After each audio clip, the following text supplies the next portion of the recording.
Thanks, Mr. Chairman. Question for both of you.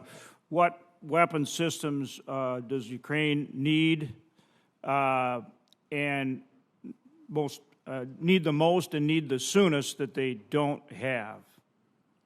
What they've asked for, Senator, is long-range fire capability, and we're providing that, as you've seen, with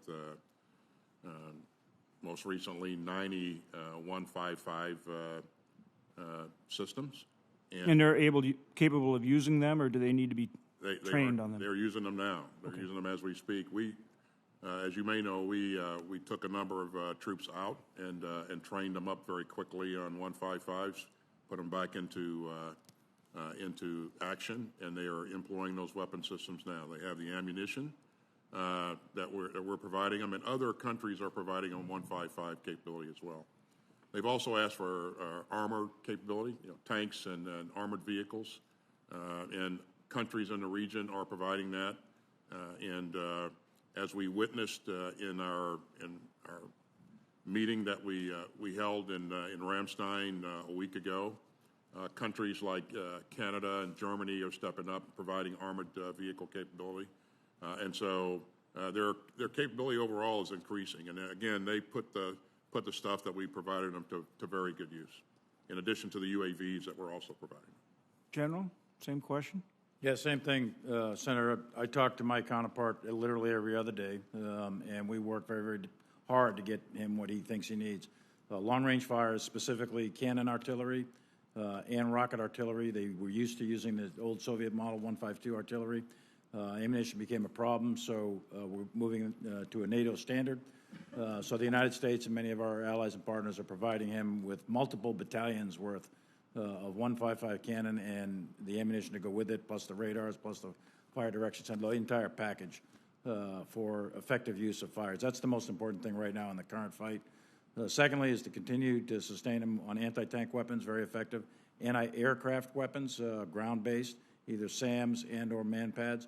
Those are probably the top three, and then number four would be his ground maneuver capability of tanks and mech infantry vehicles, which many countries are now helping to contribute as well. So those would be the top four. There's a whole laundry list below that, but those are the top four. Looking at what the Ukrainians have done to the Russian tanks with our javelins, do we have something that is going to ensure that the tanks we provide are able to defeat that same type of shoulder-mounted threat and truly be effective?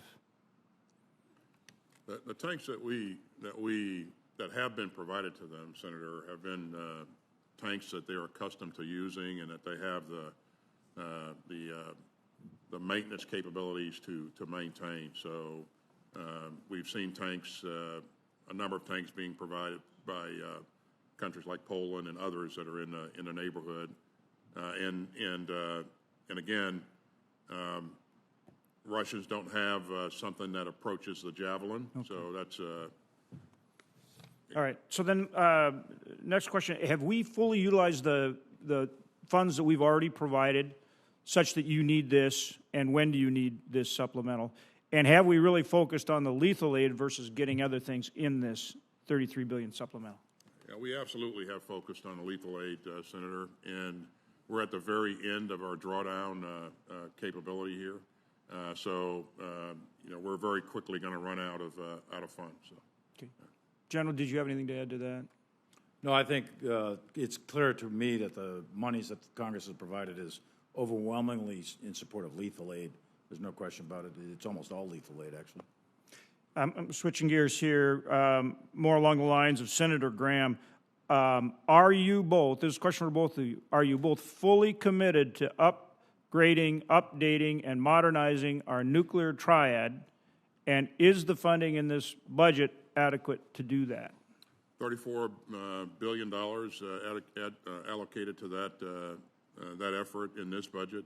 And yes, Senator, I am absolutely fully committed to modernizing the triad.